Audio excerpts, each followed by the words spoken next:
के बारे में यह सब कहते हुए आहान और भी ज्यादा सीरियस हो गया था और अगले ही पल उसकी वह सीरियसनेस गुस्से में बदल गई थी। वहीं आकाश और सुमित की तो हैरानी का कोई ठिकाना नहीं था, क्योंकि आहान ने ये सारी इन्वेस्टिगेशन अकेले कर ली थी और उन्हें भनक तक नहीं लगने दी। अविनाश की आंखों में भी भयानक तूफान उमड़ रहा था। उसके दिल में भरा गुस्सा अपने चरम पर पहुंच चुका था। जब से अविनाश को यह पता चला था कि राजवीर जिंदा बच गया है, तब से ये बात उसके लिए किसी शौक कम नहीं थी।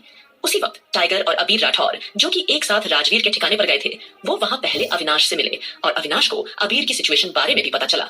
जैसे ही अविनाश ने यह सुना कि अबीर सिंह राठौर बर्बाद हो गया, तो वैसे ही उसने अपना सर अविश्वास में हिलाया और अबीर की ओर देखते हुए तुरंत बोला, मेरी बात ध्यान से सुनो अबीर, तुम्हें बिल्कुल भी परेशान होने की कोई जरूरत नहीं है। अगर राजवीर ने तुम्हें फाइनेंशियली तरीके से तोड़ा है तो तुम फिक्र मत करो, मैं एक बार फिर से तुम्हारा बिजनेस सारे स्टार्टअप तैयार करवा दूंगा।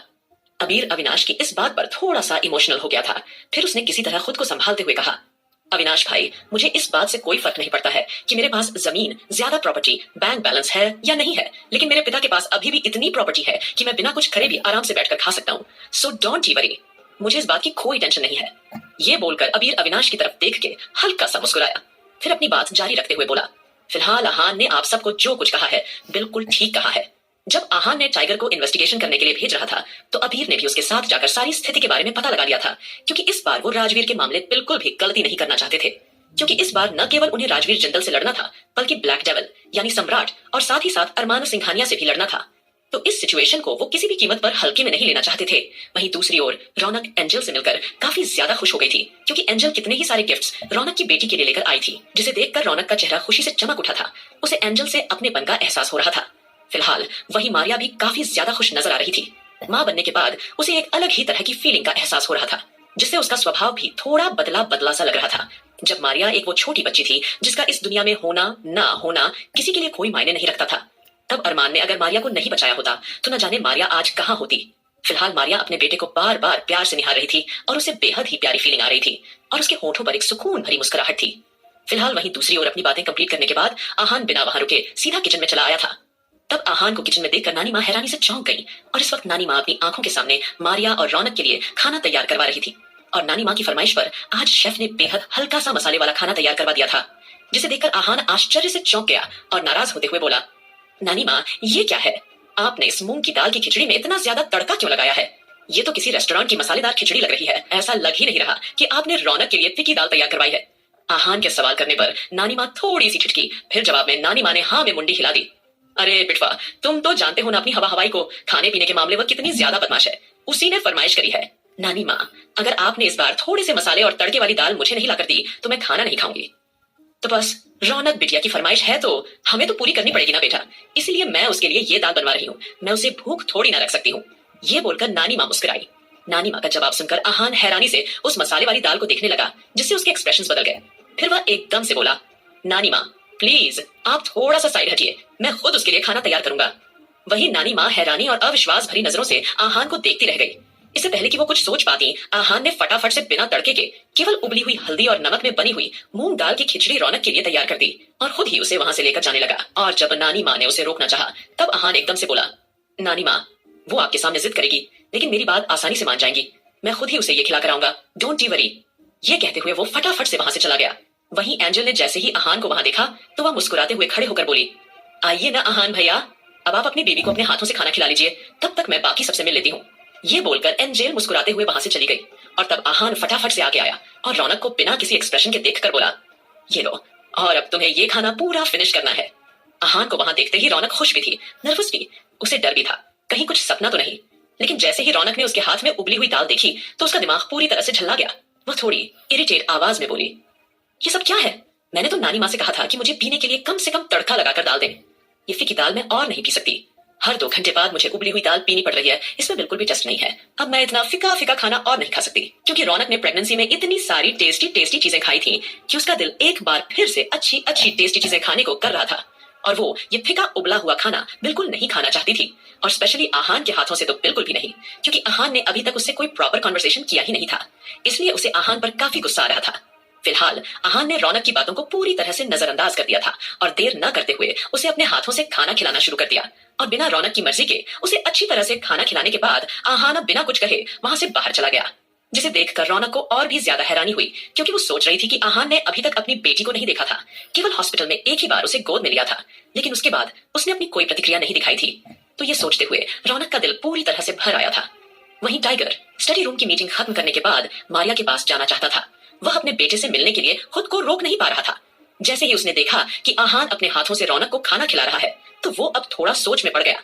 यार मारिया मेरे बारे में क्या सोचेगी कि बच्चा पैदा होने के बाद मुझे उसकी बिल्कुल फिक्र नहीं है। क्या अच्छा लगेगा मारिया को इस हालत में परेशान करना में? मुझे उसे बिल्कुल भी इस बात का एहसास नहीं होने देना है कि मेरी जिंदगी में उसकी इंपॉर्टेंस बच्चे से कम है। कहीं ऐसा ना हो कि उसके मन में इस बात को लेकर कोई इनसिक्योरिटी हो जाए। कहीं ना कहीं टाइगर इस वक्त मारिया की हेल्थ को लेकर चिंतित था। तभी टाइगर ने देखा कि नानी माँ मारिया के लिए खाना लेकर वहां आ रही हैं। तब टाइगर नानी माँ के पास आया और बिना कुछ कहे उसने नानी माँ के हाथों से खाने की थाली ले ली थी। अब ये देखकर नानी माँ थोड़ी सी सकपका गई, लेकिन अगले ही पल नानी माँ मुस्कुराकर एकदम से सोचने लगी। पूरे 1-1.5 महीने तक मियाँ बीवी को न मिलने देना, उसके बच्चे को न देखने देना, ये सिर्फ हमारे जमाने में हुआ करता था, लेकिन अब ऐसा कुछ नहीं होता। इसलिए नानी माँ ने बिना कुछ कहे टाइगर के हाथों में खाने की थाली पकड़ा दी थी और खुद वहां से चली गई थी। वहीं रौनक आहान के अजीबोगरीब हरकतें देखकर परेशान थी, क्योंकि उसे ऑलरेडी घर पर आए हुए 3 से 4 दिन पूरे होने वाले थे और वो अब थोड़ा बहुत ठीक भी महसूस कर रही थी। इसलिए उसने सोचा कि वो अब आहान पर बिल्कुल भी बोझ नहीं बनेगी। अगर उसे लग रहा है कि उसकी बेटी की वजह से उसके सपने टूट गए हैं, तो वो अब आहान से अलग हो जाएगी। भले ही सिंघानिया परिवार के पास रुपया, पैसा, दौलत और पावर की कमी ना हो, लेकिन कहीं ना कहीं रौनक को लग रहा था कि शायद आहान को उसकी बेटी का इस घर में रहना खटक रहा है। इसलिए उसने सोचा कि वो आज रात ही यहाँ से चली जाएगी। इसके लिए रौनक ने सबसे पहले अपनी एक कोलाज की दोस्त को कोऑर्डिनेट किया और उससे सारी बातें कर ली कि वह कुछ दिनों के लिए उसके साथ रहेगी। जब तक उसकी बच्ची 2 से 3 महीने की नहीं हो जाती, तब तक वह उसके यहाँ रहेगी। उसके बाद रौनक आराम से अपनी बेटी के साथ कहीं और चल जाएगी। फिलहाल उसे 1 महीने के लिए सिर छुपाने की जगह चाहिए थी। वो अब और सिंघानिया मेंशन में घुट कर नहीं रहना चाहती थी। इसीलिए उसने अपनी एक दोस्त से इस बारे में बात कर ली थी और उसकी दोस्त ने उसे बताया कि ऑलरेडी उसका एक फ्लैट खाली पड़ा है, तो अगर रौनक चाहे तो वहां रह सकती है। और वहां पर एक और लड़की रहती है, तो वो रौनक का ध्यान भी रख लेगी। वो उस लड़की से उसकी बात भी करवा देगी। उसकी बात सुनते ही रौनक को कहीं ना कहीं राहत महसूस हुई। इसीलिए उसने सोच लिया था कि वो आज रात ही यहाँ से चुपके से निकल जाएगी। फिलहाल वहीं दूसरी ओर स्टडी रूम में आकाश, सुमित, ध्रुव, साथ ही साथ अबीर, अविनाश आस्था की घबराहट को कम करने की पूरी कोशिश कर रहे थे। आस्था के चेहरे पर दुनिया जहान की परेशानी दिखाई देने लगी थी। वह सारी बातें बिल्कुल भी बर्दाश्त नहीं कर पा रही थी। तभी वंशिका जल्दी से वहां आई और आस्था को संभालने लगी, जबकि राधिका और रश्मि घर पर मौजूद नहीं थी। वे किसी इंपॉर्टेंट काम से कहीं बाहर गई हुई थी, जिसके बारे में उन्होंने आकाश को बता दिया था। उनकी सेफ्टी के लिए आकाश ने ऑलरेडी अपने कुछ सिक्योरिटी गार्ड्स राधिका और रश्मि के साथ भेज दिए थे, क्योंकि जब से राजवीर जिंदल इस शहर में आया था, तब से वो अपने परिवार की सेफ्टी को लेकर काफी चिंतित थे। वह किसी तरह का कोई रिस्क नहीं लेना चाहते थे। इसलिए उन्होंने बिना रश्मि और राधिका को बताए उनके पीछे गार्ड भिजवा दिए थे, जो कि छुपकर उन्हें प्रोटेक्ट कर रहे थे। वहीं आस्था की हालत देखकर वंशिका का दिल पसीजा जा रहा था, मगर किसी तरह हिम्मत दिखाते हुए वह आस्था से बोली, आस्था, तुम्हें इस सिचुएशन घबराना नहीं चाहिए, तुम्हें हिम्मत से काम लेना चाहिए।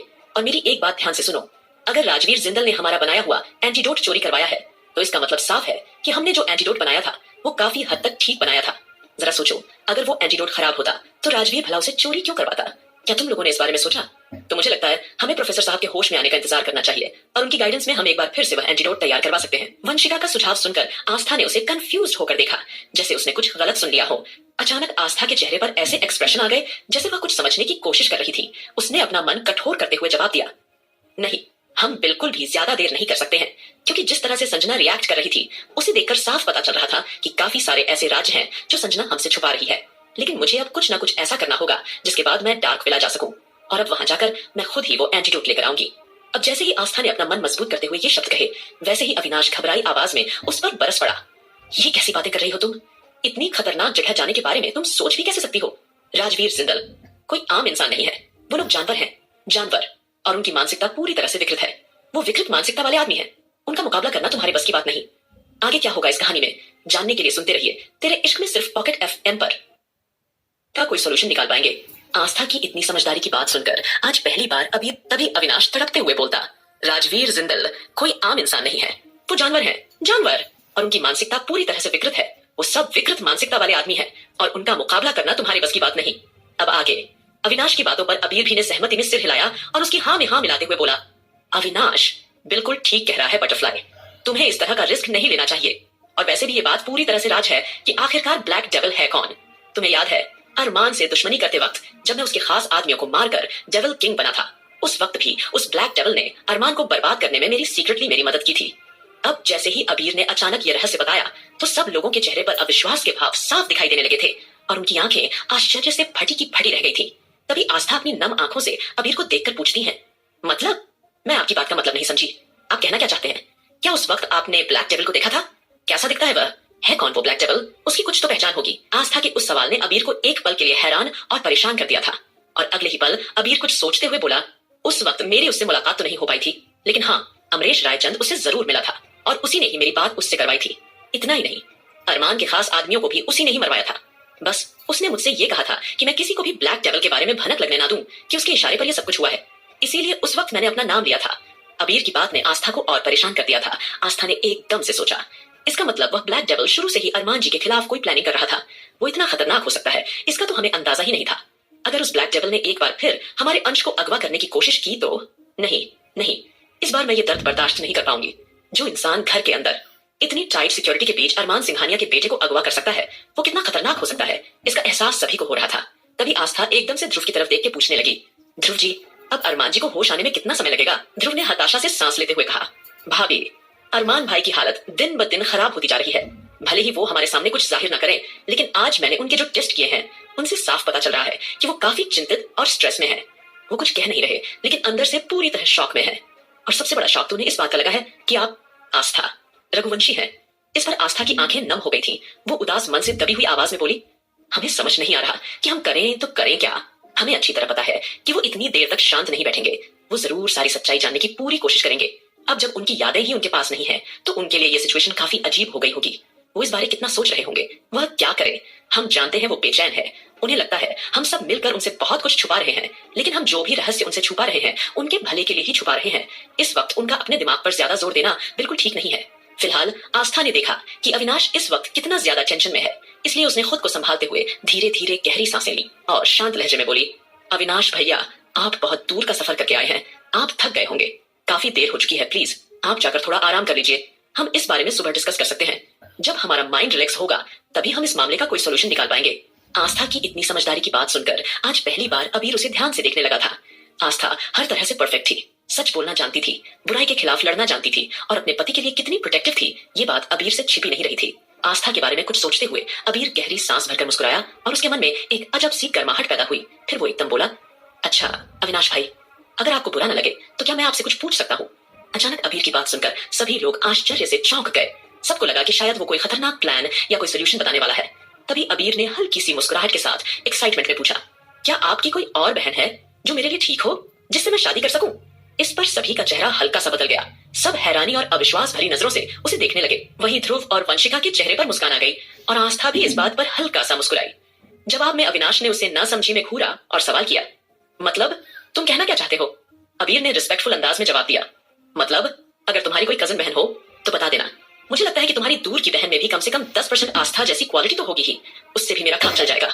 अबीर की ये बात सुनकर वंशिका एकदम से हंस पड़ी और आस्था भी एकदम से मुस्कुरा दी और फट से बोल पड़ी, अरे अबीर जी, ये आप कैसी बातें कर रहे हैं? आपको एक से एक लड़की मिल जाएगी। अबीर ने इनकार में सर हिलाते हुए कहा, नहीं नहीं आस्था, मैं इस बारे में सीरियस हूं। मैंने सोचा था कि मैं जिंदगी भर शादी नहीं करूंगा, लेकिन जिस तरह तुम अपने पति को लेकर प्रोटेक्टिव हो, बस वही देखकर मुझे लगा कि अगर मेरी जिंदगी में भी कभी कोई ब्लैक डेविल या कोई खतरा मंडराता है तो मेरी बीवी भी मुझे लेकर इसी तरह प्रोटेक्टिव होगी। ये फीलिंग बहुत अच्छी है। पर देखो, जिसे ये फीलिंग होनी चाहिए उसे तो इस बात का जरा सा भी एहसास नहीं है कि उसकी बीवी पर क्या बीत रही है। अबीर की यह बात आस्था के सीने पर किसी भारी पत्थर की तरह गिरती है। उसे ऐसा लगा जैसे किसी ने उसके दिल की नस छेड़ दी हो।